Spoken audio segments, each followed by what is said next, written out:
prior to erection, piling maka-prefab ka na sa mga components ng imo connection prior to erection. Kadua, okay. Let's say, wala available na white flange. Ano nga yung white flange? Itong shape ka ba H na? Ang canvas mo, ang available lang is plate, cad, bar. Okay, yung mga white flange nga you can make built-up sections. Using sa angle bag. It's familiar. It's not diba? White flange. Okay? So, tapos mag-prefab sa mga lizard shapes dito, bagong imo ng mga connections, compared to concrete o conventional, na i-follow mo din ang pasunod niya. But nowadays, na-develop naman sila sa mga technology at ang precast. Alam mo makita ka may mga beam sa tiligalan na nagbusan na. Hindi na kayo na precast at tawag meaning, in-fabricate na siya prior siya din utang sa iya na lizard location. Kaso problema kasi na is, hindi mo siya busan para maging connected ang iyong mga beam going to your column. Unlike a stela is either by bolts or by rings. Ano na ilan ba? Okay. Okay, kung number is samlan 1 to 47. 14. Dalawa sa last lang advantage. Resilience to so same job on durability or the same?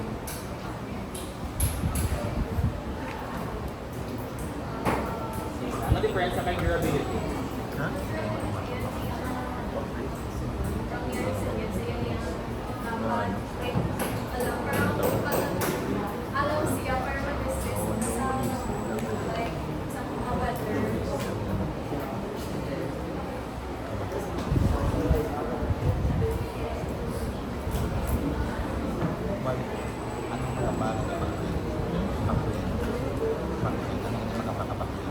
Resilient to what naman? Repetitive loads. Kaya ka resilience, meaning kung kapila siya mapupur, kaya mo siya resist to what? Resilience to fatigue, I think. Kaya say fatigue, di ba may ata mo may failure tama due to based on its ultimate strength, meaning pag tumtum mo sang load, nadabot iya nga maximum stress, nabustaksa.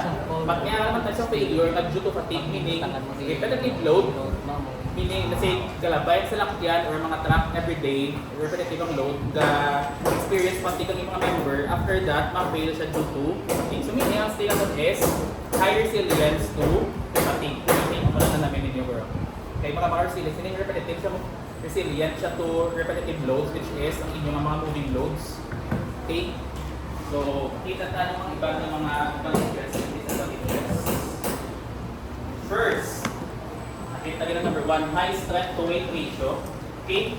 Meaning, mas mag-aan ang atong na building, mas dako iyang strength. So overall, ano siya? Anong iyang advantage? Efficient siya. Kadua, mas barato. Bukin na. So pwede siya mas barato in terms of meaning smaller amount of material ang needed. Pag-efficient siya. Okay? Next, uniformity. Diba unlike sa concrete na every time mag-order ka 28 MPa or 4,000 PSI sa imong supplier or ginapamix lang mo, hindi mo ma-assure ang uniformity sa composition to have that result nga 28 MPa. So ano ginobra sa quality assurance para ma-make sure na uniform ang aton ng mga ginaproduce sa concrete? Ano ginobra? Diba gawa ka mo cylinder samples? Kaya hindi mo siya ma-assure, kasi mga mga nga 1:2:3 ang combination nimo. Hindi mo siya pwede mambalo na okay na tanan. Pinakatest sa isa, meaning sa next batches, okay na. Una nga sa concrete, every time na may mga gina-order, nakuha siya at least 3 samples for each 10 cubic meter na. Kaya para to assure na uniform ang gina-order ng concrete nga, ma-meet ang minimum na design strength. But for still, once niara ka isang may milling authentication na from the supplier na gina-authenticate niya nga compliant with A36 nga designation from ASTM. So, ma'am, balita na nga still ni is A36 siya. Meaning ang iyang yield strength is 36 ASI or ang iyang ultimate strength is 58 PSI. So, meron advantage still. Okay, for the suppliers is mag-guarantee nila nga uniform ang compositions ng steel. Next, elasticity. So I think we can correlate dali ang high ductility natin. So si steel, di siya din dali mabugto when being applied or when being subjected to tensile loads. So kaya mag-resist deformation without breaking. Kaya ang advantage niya is sa mga buildings natin na high-rise. Kapla ka mo, usually mga high-rise buildings, ano ginagamit nila material? Mga high-rise nila meaning 60 stories above. Steel. Kaya ang ato sa mga high-rise buildings subjected to sway. So tanan na sila or ang mga type of structures always experiencing deformation due to wind loads. So matabo sila kung imo nga material is brittle, eventually let's say including ang strength na resilience, pwede siya mag-fail at anytime due to fatigue or pwede siya mag-break. Pero kung steel, elastic siya, kaya niya mag-sway during sa mga lateral na mga loads. Muna nga, si elasticity is a big advantage ni steel, especially kung mga high-rise structures natin. So, kaya niya mag-deform without failure. Okay, next. Permanence. O nga, permanence part siya. This steel is, advantages niya is kaya mag-withstand different weather conditions. Except sa iyang disadvantage na prone siya sa corrosion. Pero generally, si steel is, ito ko kanina, high durability. Kaya mag-withstand ng, let's say, extreme weather conditions except for extreme heat. Kung doon ka mo sa issue sa wind tower, sa steel, di ba, wind tower. Sinagalantaw na sa mga dokumentary. Ng rason kung mga nagusla ng wind tower is not running jet fuel, so di ba, mga hinambal. Na steel is one of its disadvantage is hindi niya kaya ng extreme heat, ikalagin ng properties. Ang wind tower is steel na ang ginagamit nila. Okay? So permanent, in general, the steel kaya mag-last longer compared to concrete. Okay, next, ductility, same ito ng elasticity. Toughness, meaning kaya niya mag-resist abrasion, hindi siya dali-dali ma-gasgasan, gumamo lang term na to. Then, adaptation to fabrication, and ang last na pinaka-importante kay steel, speed of erection. When we say erection, this is the process of constructing our building. Mataas mo. Okay, so, dasig siya, kaya kay concrete you need to need mo siya i-cure by 14 to 28 days before makaproceed sa higher floor. Kay steel yan, di ba, since prefab siya, pag doon sa ilang column, install na yun. Hindi ka na magulat 14 days. Pag sang beam, install ka sang beam na yun. Kuman na. Second floor na. Next. Utang ng column din, tapos mo da, tapos mo din, beam liwat. Sino nakatry observe sa construction sa mga SNR, ang hospital sa North, ang bagong kanda sa San Miguel, steel man na. Ang usual nilang class na dinay mga sequence, inauli nilang slab. Inauna nilang framing, meaning column, beam, column, beam, column, beam, tapos uli nilang floor. Kaya nga, alis sila kaulat sa floor. Kaya nga, di ba ang slab mo, kinanglan mo pa siya i-cure by 28 days before mo siya matungtungan sa next naman ng floor. Kasi syempre, let's say, nag-solidify na nila slab na. O, para makaprepare ka sa yung mga upper floor, sa yung mga slab, kinanglan, may mga temporary formworks na din ibutang. Para makaprepare ka for another floor. So, is ang nagkapadugay slab mismo. So, ang advantage ng steel is makautak sa yung mga framing system, tapos sila sequence is sinapuli si slab. But for the conventional na concrete, ang ilang sequence is column, beam, slab. Column, beam, slab, column, beam, slab. Ano nga hinay ang mga concrete na structures. But for steel, plastic siya yan. That is one of its advantages. And last, syempre ang reusability, no? Ang iyang scrap value. Pwede mo siya ma-recycle. Kaya ang concrete, let's say, kinauugada din na subong. O, tananda ka mga scrap material, yun ang magamit. Ano na tanan? Mga bitaso na na. But for steel, we can recycle agad ng steel para magamit siya liwat. See? Disadvantage naman kasi itong class ng kagina. Si Maria. Kaya ito number 1 to 47. Third.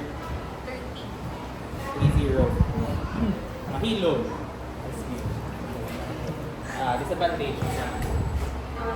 Susceptibility to corrosion. Susceptibility to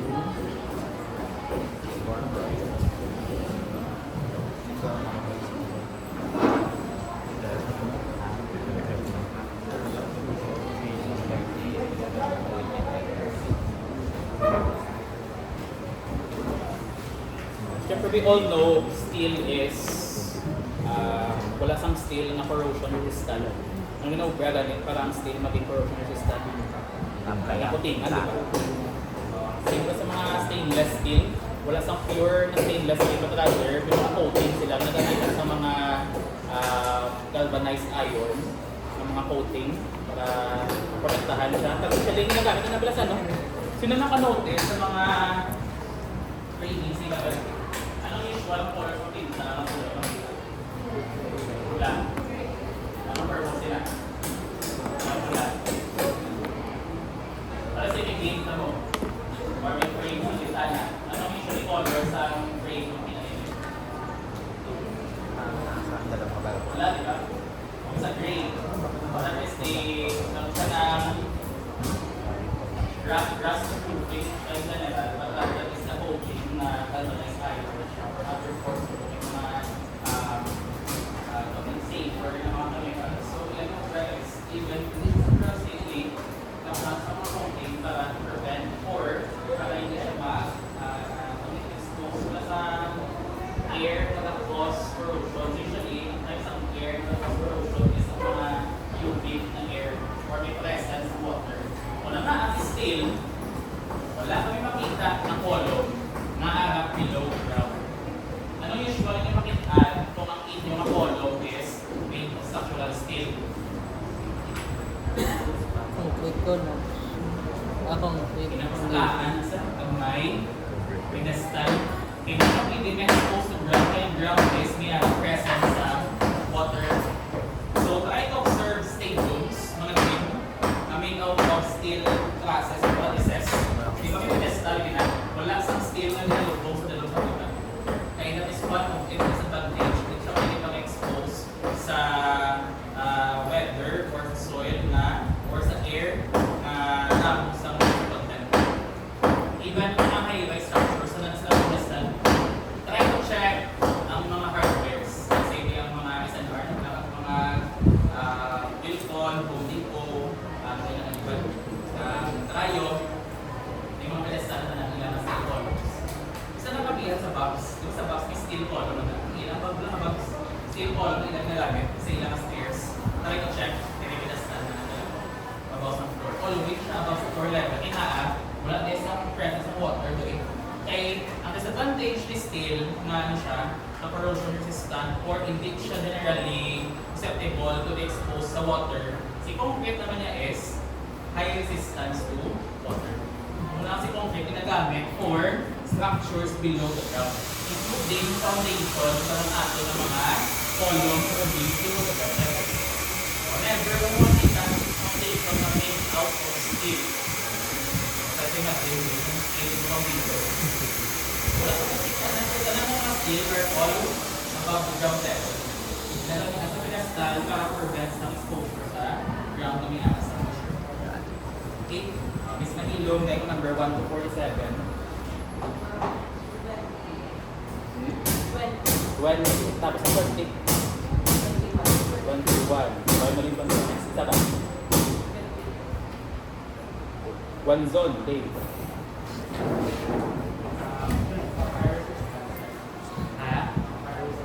Fire resistance. Sige. Ano ba ang specific property ni steel when exposed to fire disturbance?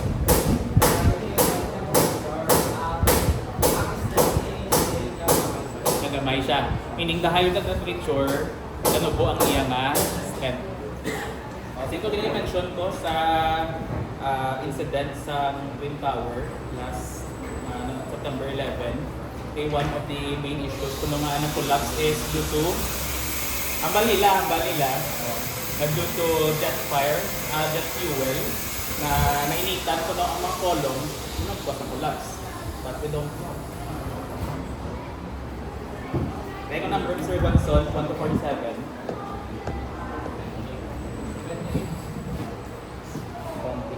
Loxin. Thermal conductivity. Non-disadvantage.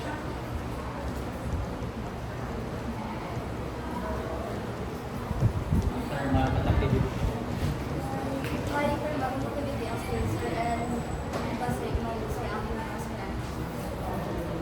Mga thermal conductivity yan.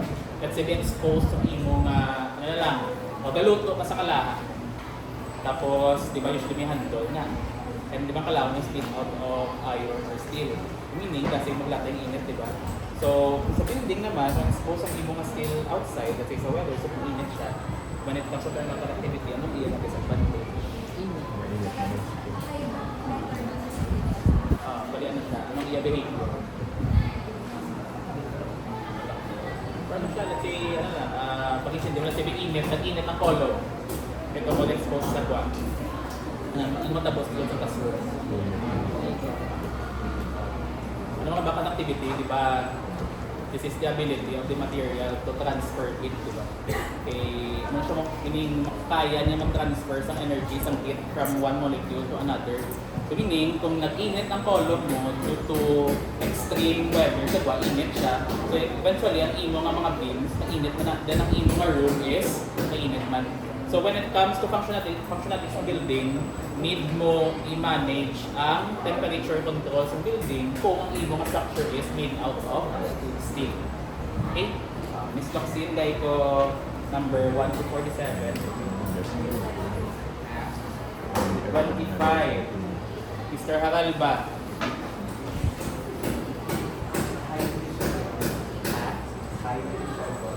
High initial cost. Nga initial cost na nga.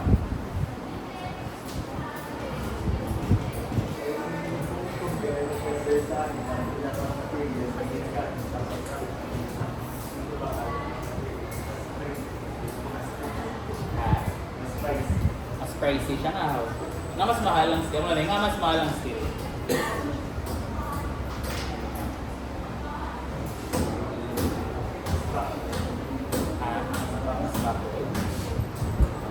Ano yung usually na pamahal?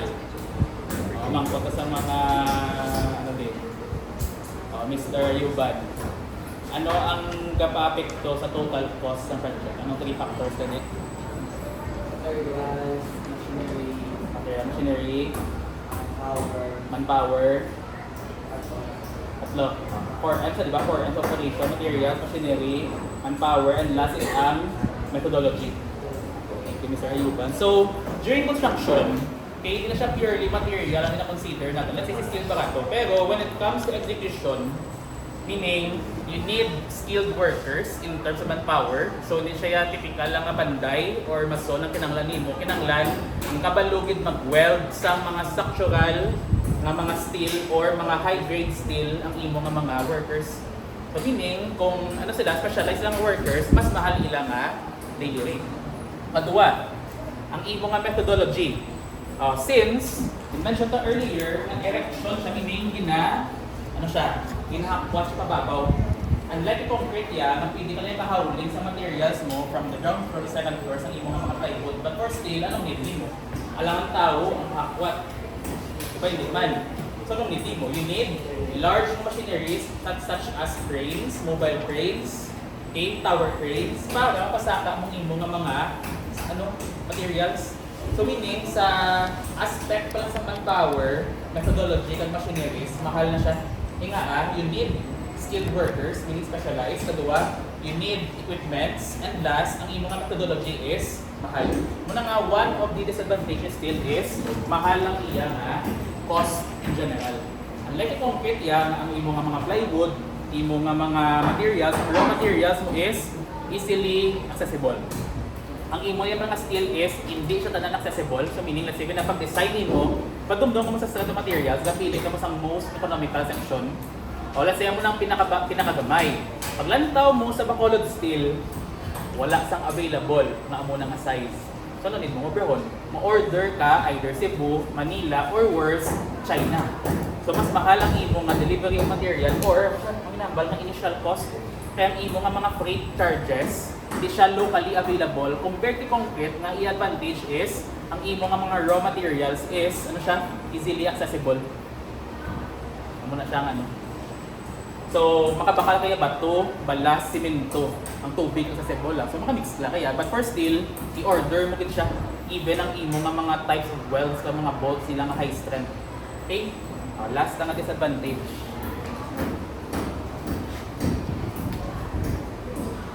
Mr. Halba, 1 to 47.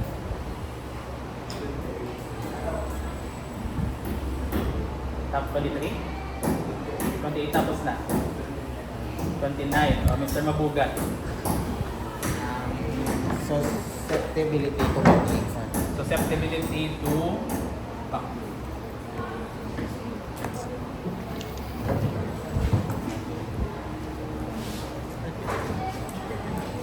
Okay, in general, si steel is very high in tensile strength. Pero, on contrary, si reinforced concrete is very weak in tensile strength. Kung si concrete is weak in tensile, strong in compression, si steel naman is weak in compression. Hindi siya weak in compression, but rather, maulang ko ruler. Ruler ka mo lang, flexible.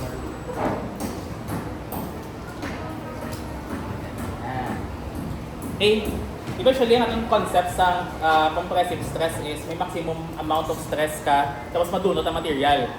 Pero ano usually ka katabo? Pag-apply mo sang load, ano siya? Mabakol siya. Once magbakol ang imong nga material, meaning, let's say, diyan mo ni atong nga point of interest, ari sa tunga. So, may ara ka sang eccentricity coming from your applied load. So, kung straight ang imong nga material, anong iya gina-resist na type of stress? Purely compression. Pero once nagbakol siya, may ara sang eccentricity, meaning ang imo gina-apply nga load upon this point of interest is may ara sang moment arm, meaning may ara ka sang induced nga moment. So kung may ara ka compressive stress, kag moment ka ginadugang, mas dako ang stresses nga iyang in-experience. Thus, mas una siya ma-fail once magbakol siya. So this is one of the disadvantage ni steel, even though kaya niya nga hindi siya mabugto kay kusog iyang tensile strength, but in terms of compression, inabantay ka na always ang buckling. So, brief idea lang about buckling. So, anong ilagay na ubra para hindi magbakol ang imo nga steel?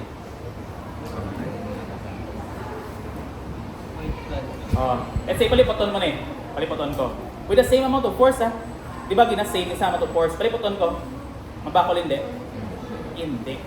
So, meaning, may factor ang mga bracing na itong ginabutang para to prevent buckling. Amo lang sa steel, common si bracing na ginabutang para hindi siya magbakol laterally. Okay, so that is the concept of buckling. So that is the disadvantage of steel.